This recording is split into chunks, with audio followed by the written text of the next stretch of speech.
सांगड़ जिले में Benazir income support programme की किस्तन में गैर कानूनी कटौती जारी।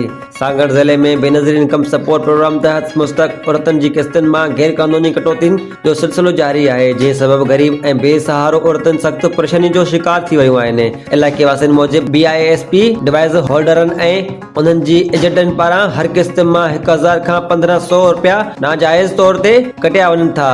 औरतन जो चवण आहे त जेकॾहिं को पूरो हिस्सो घुरण की कोशिश करे त डिवाइस होल्डर ए उन्हनि जा साथी कार्ड ब्लॉक करण ऐं तशद्दुद जो धमकियूं ॾियनि था। शहर ऐं भर पासे जे केतिरनि ई औरतनि शिकायत कई आहे त ज़िले इंतज़ामिया जी सरबराह तौर औरतनि डिप्टी कमिश्नर हुजण बावजूदु अञा ताईं गैर कानूनी कटौतियुनि ऐं औरतनि सां थींदड़ ज़्यादतियुनि खिलाफ़ का भी जांच या कानूनी कार्रवाई अमल में न आई आहे, जंहिं सबब BISP जूं मुस्तक औरतूं इंतज़ामिया खां मायूस नज़र अचनि थियूं। समाजी तंज़ीम ऐं शहर इंतज़ामिया खां मुतालबो कयो आहे त डिप्टी कमिश्नर पाण मैदान में निकिरे फौरी जांच कराए मुलूस डिवाइस होल्डरनि ऐं एजेंटनि खे गिरफ़्तार करे मुतासिर औरतुनि जी रक़म जी मुकम्मल वापसी यकीनी बणाए।